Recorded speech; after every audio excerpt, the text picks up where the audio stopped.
never seen something like me. Hello and welcome to another episode of Walking with Wolfinch. I am joined today by Craig Jones, the Chief Exec of the ROS. Thank you for joining us today, Craig. Very glad to be here. Thanks for inviting me. What on earth is the ROS? Well, the Royal Osteoporosis Society is the UK's charity for people with osteoporosis. Half of women over 50 will suffer this condition and a fifth of men. We're there to make sure they can get on top of it. We want to prevent it from happening as well, and we can do that with getting them an early diagnosis. We campaign for them and we sponsor research too. Wow, I mean it's a tall ask. Half of women over the age of 50? Yeah, and people are amazed. They are really surprised to hear that it affects half of women over 50, but that's a message we always start with, because that shows how, if you're a woman in particular, 40 to 50, perimenopausal, maybe it's time to start thinking about bone health, but also a fifth of men over 52. Really? And that's super interesting. I think just before we started recording, we were talking about how it really impacts every touch point that we have at Wolfinch. So if I think about care workers and that age group is really, that age group, it's 80% female, our workforce largely. Our care workers, our clients, their families, I mean, it's a really sort of impactful thing, I think. Well, a company like yours is exactly the right type of organisation for us to be talking to, because as you say, your staff are of that age where bone health will start to become more important for them. If they start thinking about bone health in the 40 to 50 type age, which is where they can tend to have their first broken bone, their first fracture, if they check their risk, they can get an assessment much sooner. Obviously, your clients are going to be in that age group who are very much affected by this, but it's a bit of a hidden illness and it gets missed, and people are breaking bones repeatedly without anybody thinking, hold on, they could have this progressive condition and we need to get them an assessment and access to medication and lifestyle advice too. Wow, so someone in their 40s, how do they prevent it? Well, all of our bone health, for all of us, peaks in our 30s. So it's kind of downhill from there, really. And that's when it's really important to do things like weight-bearing exercise, vitamin D, particularly during the winter months. Cutting down on things like smoking and alcohol is important, as it is for lots of other conditions. But the really big thing is, if our mother or our dad had a broken hip, we're going to be at greater risk ourselves. Is that right? Yeah, it's mostly genetic in terms of risk. So just being aware of it, knowing your family history. If you break a bone, you should get an assessment. And luckily, if you do, then the medications are really, really strong. They're safe, they're effective, and you can stop further breaks. Wow, that is super interesting. I think, the fact that it peaks in your 30s is quite a sort of daunting piece of information, actually, isn't it? And so is there something that you can do with that, post that age? If you're in your 40s and you just started thinking about your health in a more holistic way? Completely. It's never too early and it's never too late. So if people are listening and they're in their 40s, 50s, 60s, 70s, 80s, it's still worth starting. So, still do the weight-bearing exercise. We can really keep bones stronger for longer if we do that. The vitamin D is really important as well. But if people are suffering from osteoporosis, which, as I say, tends to be hidden, we really want to get them a diagnosis before the first break, ideally, at the very least after their first break. And then with the medication and the lifestyle advice, they can control it, they can beat it, and they can live the life they deserve. Wow. And one of the things, obviously we've started working together, and I'm very excited by that, because at Wolfinch we're really interested in wellness, but in a much more holistic way. So most home care or care within the sector in the UK is very much focused on that, providing something, personal care, end-of-life care, complex care. But the things that I'm really particularly interested in is just wellness as a whole. And we talk about time to thrive and thriving in your later years. And I feel like it's a really wonderful connection as a result of that. I really think it is, and I've read your website and I really like the bits about not just maintaining quality of life, but actually improving quality of life. And we know that if we're to get out there and raise public awareness around this condition, which is so low, we're a small charity, this is a big condition.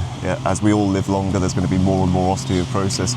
We know that we can't do our jobs properly unless we work with partners who share our goals and want to achieve the same things. So all the things that you talk about in terms of improving lifestyle, in terms of improving health, is just music to our ears, really. And through organisations like Wallfinch, we can reach the people who need that prior warning that this could be a real risk to their quality of later life. I mean, it's super interesting. So how long has the Royal Osteoporosis Society been around for?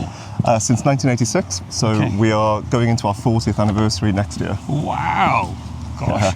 And if I remember correctly, when we first started talking, you were telling me that Queen Camilla was a patron initially. Yes. And so how did that all come to be? She is. So Her Majesty the Queen is our president.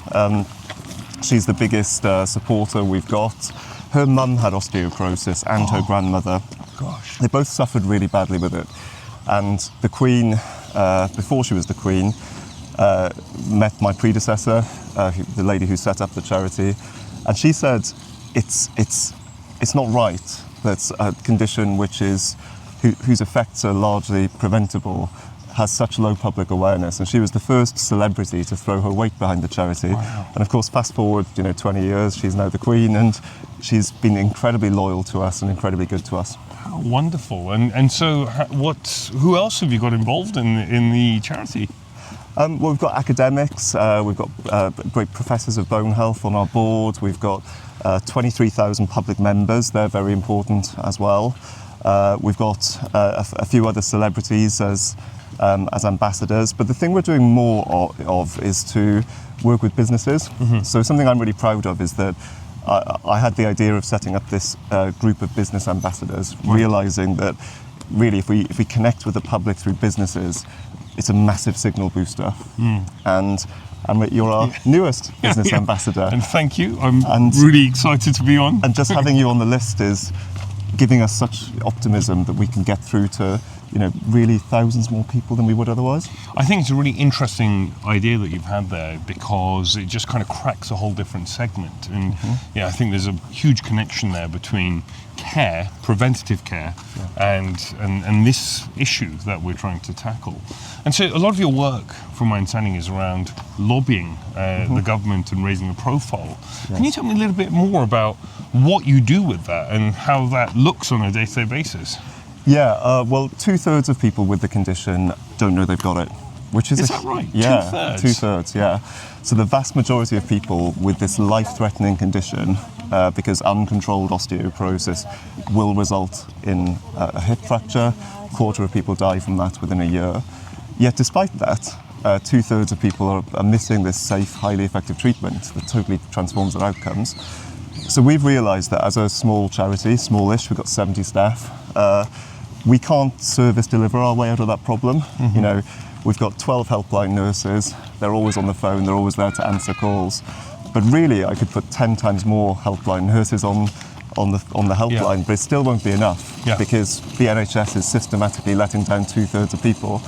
So we've been raising that issue through the Sunday Express and the Mail on Sunday and other media. And the current government's promised to roll out early diagnosis centres to every area by 2030, and that's the kind of change we're looking for. Wow. And so what would those early diagnosis centres look like, and what would you do? I'm going along, I'm 38 right now, I go along in a few years' time and say, right, okay, diagnose me. What would I go through? Well, the best thing is you wouldn't go to them, they'd come to you, okay. And that's exactly what we need. Because right now, people are breaking bones, they go to A&E, they're fixed up and forgotten about. Nobody thinks to assess them for whether they've got the condition going on underneath. And, those people are going to be going home, they're going to be at serious risk of another fracture. They'll be back in, and suddenly you've got this revolving door in hospitals of fracture patients coming in and out. It's the second biggest filler of hospital beds. These early diagnosis centres, called fracture liaison services, systematically assess everybody who's broken a bone. They check the records, they call you up, they bring you in, they give you an assessment to see whether you might have the condition. If you do, they put you on medication, and they follow up afterwards to help you get the best out of that regime. And the treatment is medication, it's physio, what does the treatment look like? Well, it's mainly therapies, so drug therapies. Some are injectable, some are oral. There's quite a wide range. Some of those slow the loss of bone. Others help you grow bone density back. Right. Some of the newer ones, they're very exciting. And then you've got the lifestyle advice we talked about, and the combination of those things totally transforms people's outcomes. So you're not going to get people dying of broken hips. You're going to get people living the kind of life they deserve to live. Yeah. You know, free, independent, you know, all the things that you're trying to promote for your clients. Yeah. We want that for everybody. It's really interesting. I was reading something about your muscle mass in your legs and having a direct relation to all-cause mortality. But actually, a lot of those things are so interconnected here, aren't they? So if you don't have strong legs, you're more likely to fall. If you suffer from something like osteoporosis, you know, that will just become a self-fulfilling prophecy. Yeah. But if you try to omit that, you'll be lifting heavier weights from a younger age and building that, and at the same time building that bone density. Yeah, well, that's absolutely right. And you know, we want people's bone density to peak as high as possible. And if we're not sort of giving people the falls prevention advice, that's very important. You know, we want fewer falls. I know lots of people involved in social care are thinking about this and how to stop falls. But of course, if you've got osteoporosis, a small stumble could mean a serious fracture that completely transforms their life. It's in fact worse than that. And with the fact that coughs and sneezes, hugs from grandchildren can be enough to shatter people's bones. Awful. That's what we're fighting against. But we've got these therapies which can strengthen bones and protect people. We just need to find the people who are at risk and step in early. I think that's so interesting, that concept of finding people that are at risk, because often we just look at our grandparents and think, no, that's just part of getting older. Yeah, but a lot of these are things that we can fix, you know, we can hold on to for longer and just change the way someone lives. Well, that's right, and I think a lot of this is about I'm going to say ageism, but you know, stereotypes about older people. You know, the road sign with two people with walking sticks crossing the road, and of course that road sign's meant to say, you know, older people, beware. But if they're both hunched over, and when we look at that, we see spinal fractures. Yeah. These people have a compressed spine because they've broken lots of bones in their spine. Which is a medical issue. You know, you give people the drug therapies to stop the breaks, and you don't have the spinal fractures. But we see that sign and we immediately just think age, and that puts it into the category of inevitability. It's going to happen. This is what we have to look forward to, which is completely wrong. There's no reason why people in their 70s, 80s can't live the full independent life they deserve. Yeah.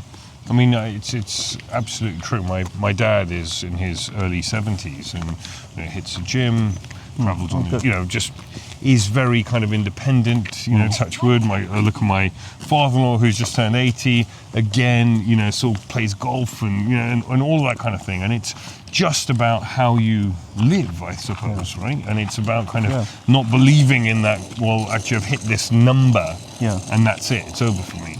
Yeah, completely. So my mother-in-law is a bit like your relatives. She showed me all the Zumba class dances that she does, and she does it to kind of Rihanna songs and Beyonce songs, and you think, this is how I want to be in my 70s.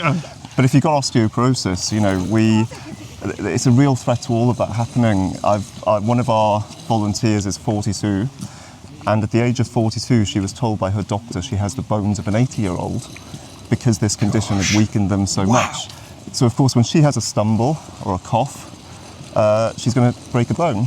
And then when she does, it's months of recovery. She has to have her home totally decked out in the kind of thing you'd expect to see in somebody in their 70s and 80s. Really?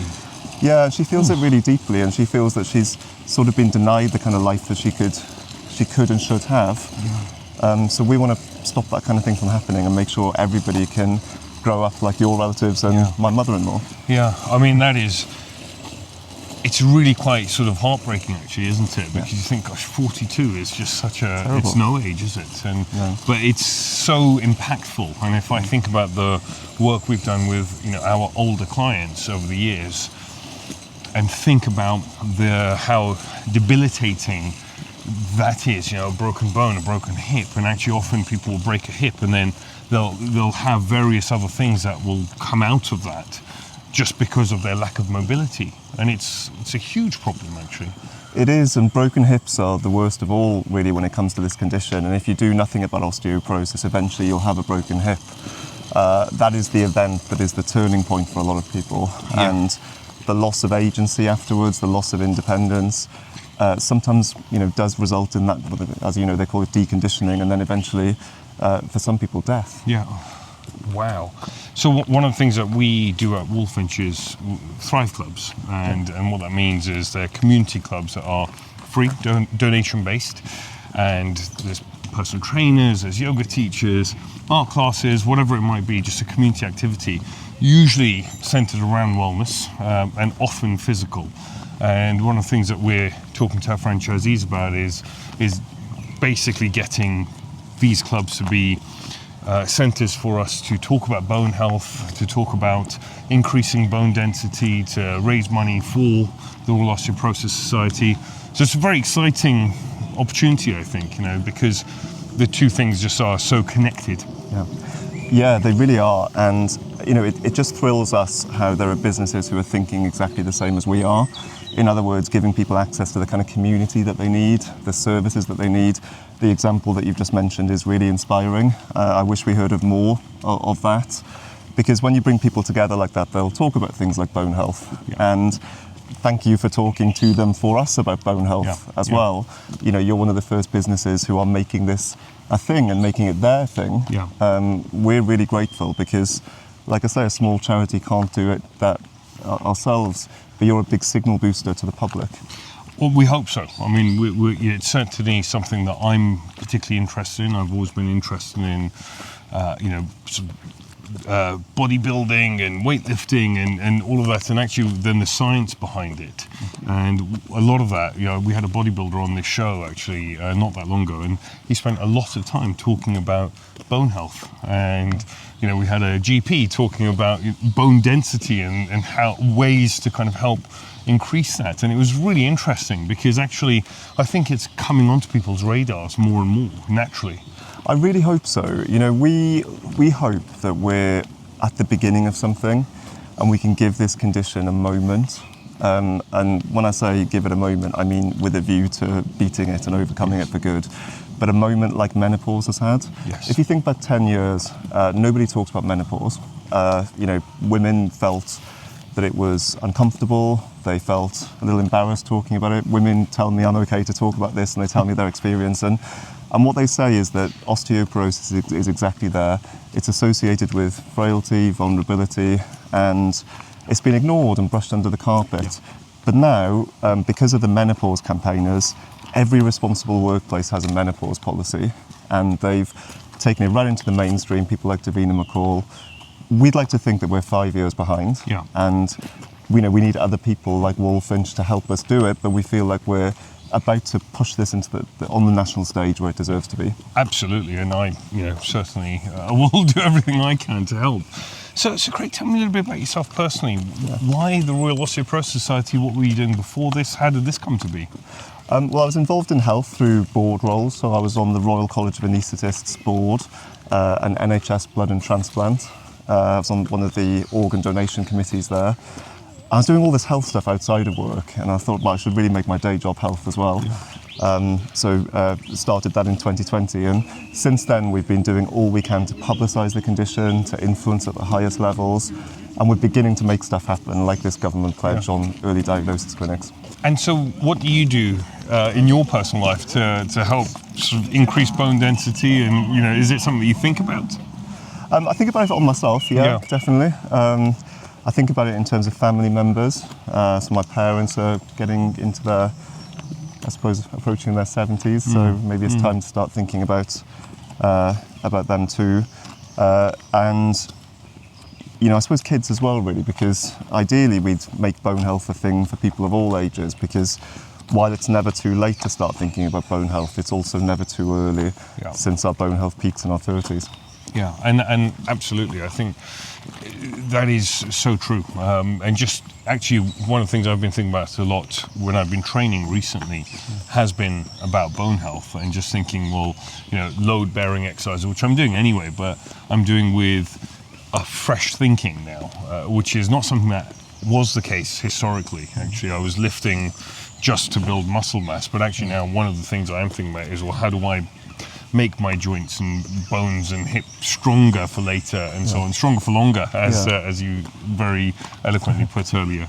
It's the right thing to do, definitely. And it's also important when somebody's broken a bone. So if somebody's got osteoporosis and they break a bone, particularly if it's their first, they immediately think, how do I exercise safely? Yeah. And in fact, a lot of them think, well, I can't exercise at all, because if I have a physio, if I have anybody manipulating me in any way or take on those movements myself, I might make it worse. Mm-hmm.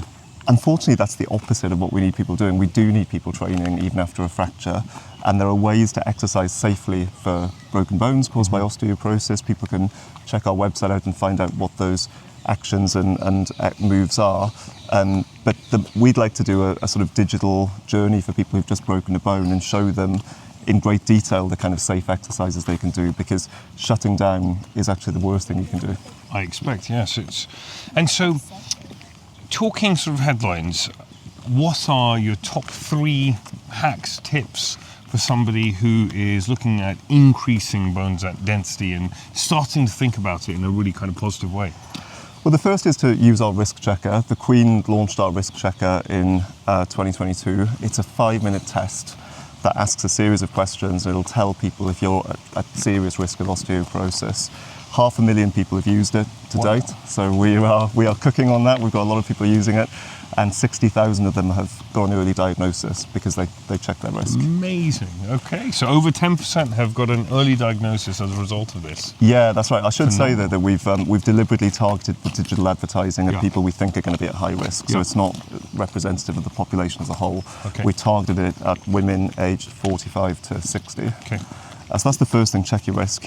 The second is, have a look at weight-bearing exercise. And by the way, walking is a great example of that. So even though it doesn't feel like it right now, we are doing something that's good for our bones, and the more of that, the better. I'm lugging quite a lot around with me right now, so it's 100 kilos that I'm having to lug around. It's going to help increase bone density. I'm absolutely weight-bearing. Yeah, so we're sort of multitasking. We're staving off osteoporosis as well.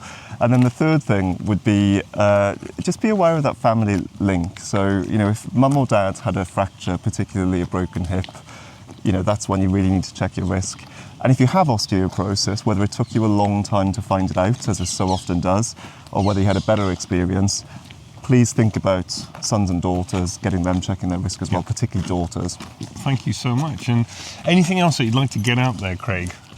I think just to thank you, really. The team at Wallfinch are exactly what we hoped for in terms of supporters in the private sector whose clients are exactly the kind of people who might be at high risk of osteoporosis, whose staff members are likely to potentially be at higher risk as well. So just by working with you, you give us a huge boost in terms of raising public awareness. You share our goals as well. You share our values. And I'm just so grateful that you're part of our team now. And absolutely, I feel absolutely the same way, and I speak for everyone at Wallfinch that we are super excited about strengthening bones all around the country, and thank you so much. Yes. Absolute pleasure. And see you soon. And thank you for tuning in to another episode of Walking with Wallfinch. Until next time.